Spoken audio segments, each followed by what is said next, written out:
We made this movie for you guys. That's why we made the movie, because we share a passion about this character. As we all know, he's a much darker character, and I think that's what distinguishes this movie. Unlike other Marvel films, this is a much grittier, grounded, complicated character. There's no one more perfect to play Eddie Brock in Venom. But for me, as a huge fan of Tom, I love pretty much everything. No, I can say officially everything he's been in. So when I heard he was excited about playing Eddie Brock in Venom, it was like a dream come true. There's just, for me, no one more exciting to watch on screen. He just brings so much complexity and depth to every character he inhabits. There's a danger and a complexity. And with what's unique to this character is just that duality between Eddie and Venom, and watching what he does with everything he inhabits, he just elevates it to the next level. So it was a dream come true to find out that he was interested, and it's been an absolute pleasure working together on this film. Venom is by far, like, for me, the I don't want to like upset anyone, but I think he's the coolest Marvel superhero that there is. And I just like the way he looks, first and foremost. Then also there's my son, and he's a massive Venom fan, and he was a very strong influence on me as to why I ought to play Venom specifically. I read the script, I fell in love with the character, and it's a double act, so there were two characters that I'm playing, and I'm a bit of a geek about acting, so I wanted to play. I did a film called Legend, where I played two brothers. Oh, thanks. And I thought I could do a similar technique, but this time I get to play with a huge, like, visual effects monster.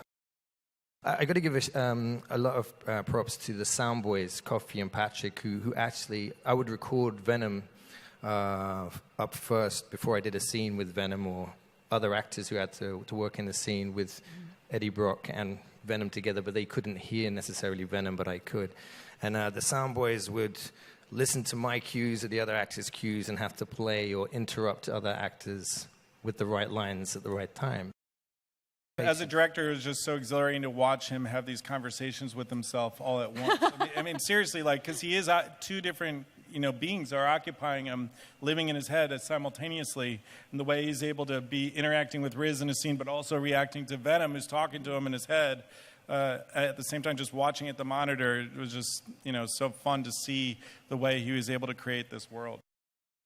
He's an anti-hero, so he'll figure on a goal, and he'll do whatever he has to do to get to that goal, even if that means going around the outside and doing some naughty or bad things to get there.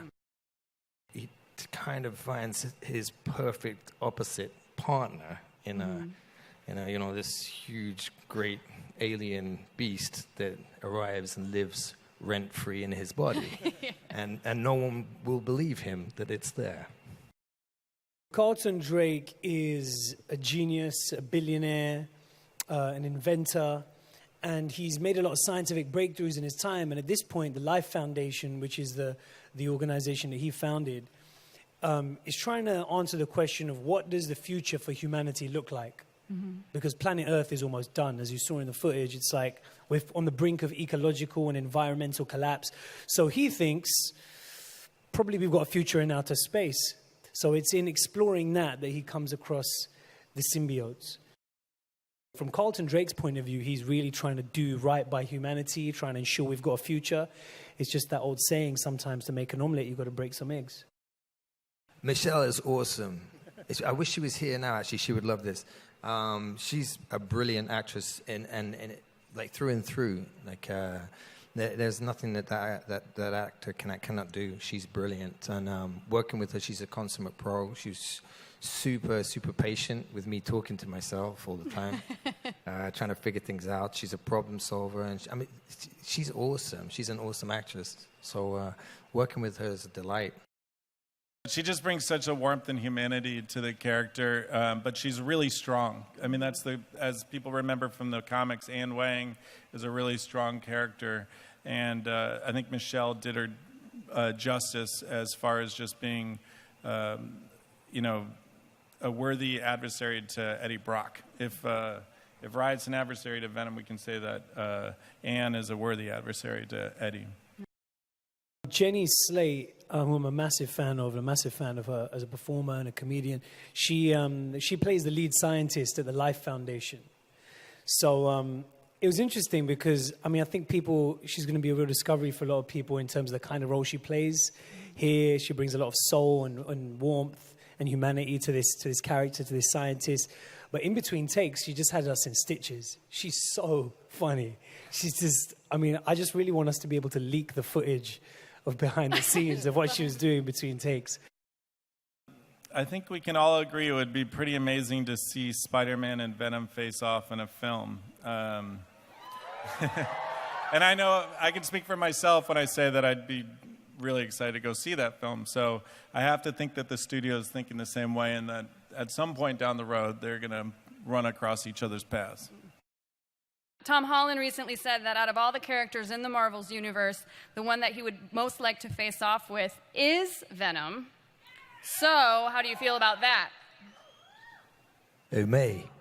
You ready? You ready to go face to face? What, toe to toe with Tom Holland? Yeah. I'll have a go, yeah, you know. Well, you got to have a go, ain't you? Yeah, no, he's an awesome actor, and I'd love to work with him, and I love Spider-Man. So, but you know, who knows? Big round of applause for our panelists. Thank you, everybody from Venom. Thank you guys so much. Thank you. Thank you to all our panelists. Thank you guys for joining us here. Have a wonderful rest of your Comic-Con.